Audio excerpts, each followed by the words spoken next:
Like you said, I'm originally from Arkansas. I was born and raised there. My parents were from also Arkansas. My mother's parents were from Oklahoma, and my dad's parents were from Georgia. So clearly in the South a long time. I was the youngest, and still am, the youngest of 4 girls. And my mom was a single parent. To give you a little bit more detail on that, she divorced my dad and went after him for child support. And at the time, even though she had a judgment to get child support, the sheriff's department refused to serve him because in the 70s, the idea was that if you were a good wife, you wouldn't need to divorce your husband or steal money from him or your kids. So she went to law enforcement school and became a sheriff's deputy. She was one of the first women to become sheriff's deputy so that she could serve my dad. She then, after serving him, there also wasn't any child support enforcement laws and child support enforcement agencies, so she advocated with other single parents to get the politicians to create the child support enforcement agency, and that's how we actually got the one in Arkansas, which was one of the first ones in the country. So she didn't get paid, but a lot of people did. This is what I grew up with. She then went on to become a federal marshal, and then she became a federal investigator. And she worked the Timothy McVeigh case. She actually had to go to prison and interview him, and then she had to go to northern Arkansas, where there were a lot of white supremacist groups, and interview them and create a connection with them so that they would actually give her information. As you know, they don't usually like to interact with the U.S. government. And so the things that I learned from that was, number one, that was my dinner time conversation with my mom, was that white supremacists exist. I also had the dinner time conversation that this was a rebranding, because that was the first time really white supremacist was a word. It was, KKK before that.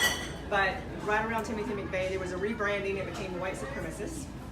I also learned the value of meeting people where they are and not making assumptions about people and trying to make a connection, even with people who initially had zero interest in connecting with you.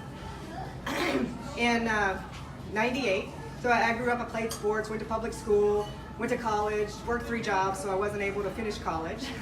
And then in 98, my mom came to Arizona for vacation, or actually she came for a conference, but I had vacation time saved up that I was going to lose if I didn't use it. That's the way the system used to work. Yeah. So I came with her to Arizona to use some of my vacation time, and it was freezing. It was supposed to be warm. When I researched it, it was supposed to be warm. But it was 40 degrees and rained 4 out of 5 days in March. And I had to go buy some sweaters. But I fell in love with the state.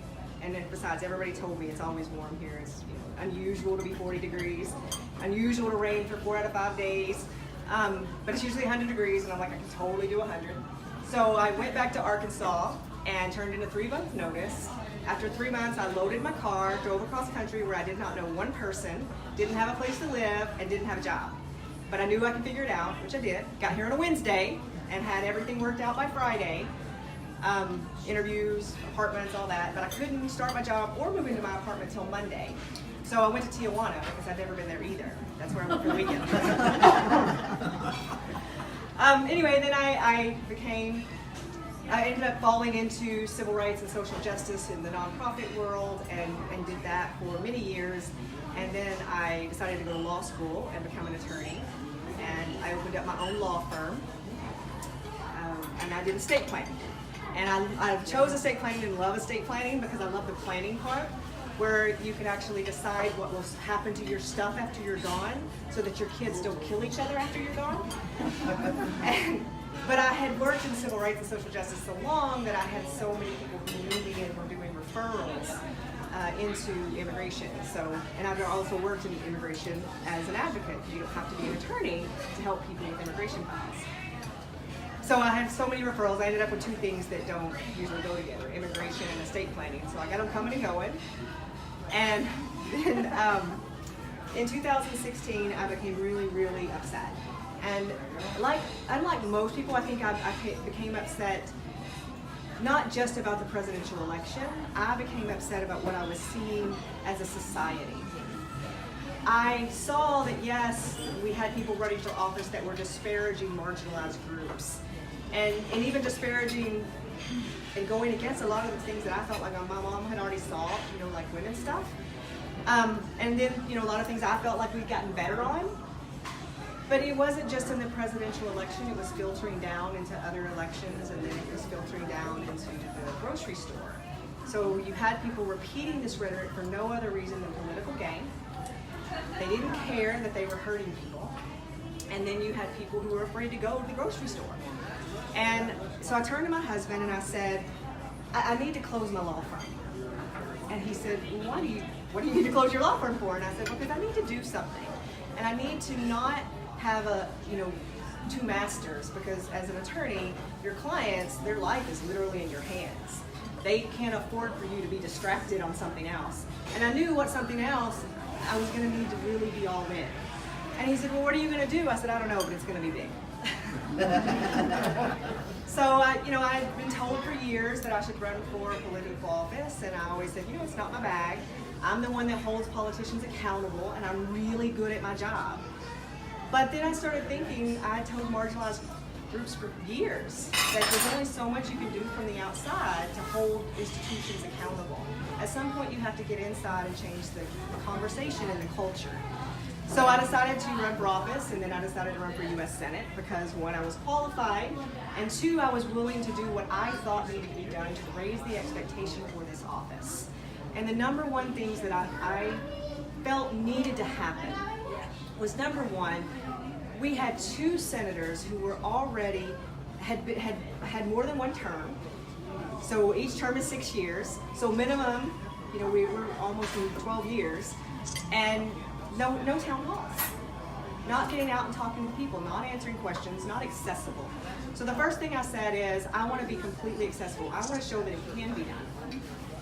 The number two thing is, I think that we live in the state of Arizona, not the state of Maricopa. So that means you have to get outside of Maricopa. And the fact that the majority of the population does in fact live in Maricopa County is not an excuse. Everybody gets to be represented, everybody gets to vote. So I said, I will make sure and I will travel the state like a mad woman, which I have, 46,000 miles before today. And then I said, I will answer questions and let people ask me whatever they want. Through this time, I have traveled all over the state, and I've met a lot of people, and the fact that people say that we're a red state is completely not true. I understand we have pockets. We even have large areas that are red. But as a state, as a whole, we are not a red state, and I can prove that on so many levels. Number one, it looks like we're a red state because we have the majority Republicans representing us.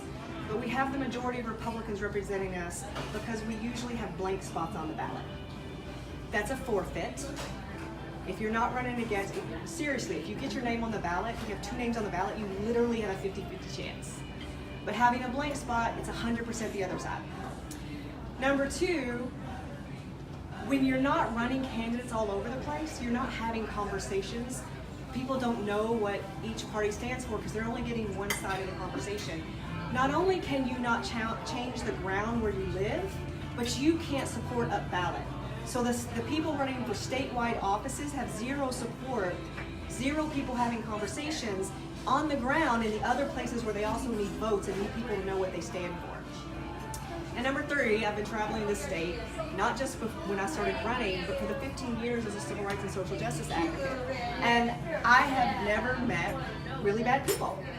In fact, in July of last year, I started getting online crazy stuff. But I got that even when I wasn't running for office, and also lots of other people get that. I'm not special. I have a special group that likes to harass me in a special way, but female candidates get it, people of color get it, Latinos get it, Democrats just get it in some areas, So that really wasn't upsetting. I knew that was coming, so it wasn't a shock. I did have some nationalist patriots actually come to my events and try to harass me and try to disrupt my events. We handle it.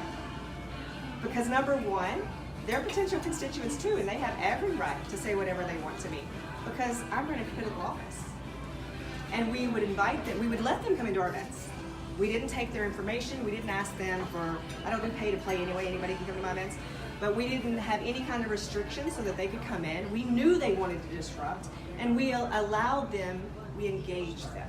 We answered the questions, even the crazy ones, even the ones with bad intentions, even the ones that were disrespectful. We answered them. We answered them with strength, dignity, and character, and we respected them whether they respected us or not, because that's what this job is. And if I can handle nationalist patriots coming to deliberately cause me verbal harm, then I think that anybody who's running for U.S. Senate, basically any office, but especially U.S. Senate, they can handle a couple of unhappy constituents. I just feel like, these things are not even. So the things that I've been talking about, I have the most detailed website. We made sure we had the most active, fun, and informative social media, every single platform. We really targeted the young, but not only the young. I've been to raves 5 times now. The young people asked me to come. Didn't know what it would look like, but we had a good time, and we engaged them.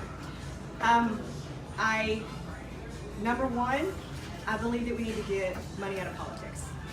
We can't solve any other problems as long as we have this conflict of interest. I have signed a contract saying that I will not take corporate PAC or special interest money. I have signed a contract that I will work to dismantle Citizens United. As an attorney, I can tell you there are 2 ways. One is an amendment. That one's a lot harder because how long ago did we have the ERA and we still can't get that thing out? Which we need to. But the second way is in the case itself, where the Supreme Court in the dissenting opinion said that, okay, if this is freedom of speech, if political donations are freedom of speech, you can also limit how much, and you can require disclosure and transparency, just like we do humans.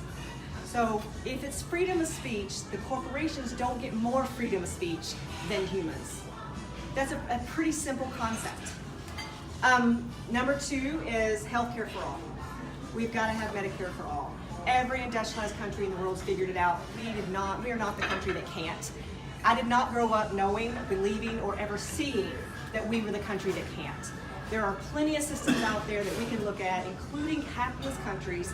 We can figure out a way to make sure that people in the United States are not on GoFundMe healthcare. And GoFundMe trains you how to tell your story in a way strangers will give you more money. They made a movie about that. It was called Hunger Games. Yeah, so we can definitely do better. Number 2 is education. It's infrastructure issue, just like we need roads and we need bridges. We need to have public education. It needs to be strong, it needs to be funded, it needs to be efficient, but it needs to have children as the priority rather than the commodity. We have got to have net neutrality. Net neutrality, I've been talking about that since May of last year. I had so many people push back and say that's not an important issue because they didn't understand it until November of last year. But the young people got it because they grew up with this. We have got to make sure that data is treated equally across the board. If we don't have access to equal data, we don't have to worry about fake news because there just won't be anything of value for us except for what relationships with corporations believe you should get. But net neutrality also affects infrastructure, cell phone, and internet. And I have 2 cell phones that I've traveled with all over Arizona on 2 different service providers, and I can't tell you the number of times I don't have service, either internet or cell. I can't call 911, which means the local community can't either. I can't figure out GPS where I need to go, which means the local people can't either. I can't find out where the local restaurant is. If I was looking for a job, I couldn't look for that either without internet. This is an equalizing thing. It's a utility at this point. And also, I believe that we need to have separation of religion and state. I will let you in on a little secret. Most people don't know. I'm actually religious. I believe in religion. I'm not anti-religious. I am anti the government being in the business of God. Because nobody has religious liberty unless everybody has religious liberty, including people who don't want religion. And every single attack on women's sexual freedom, and the LGBTQ community is a result of people trying to put their religion into law. If there's a wall that needs to be built, that's the wall. So I'll stop there and answer all your questions, because that's what I do. I actually answer questions.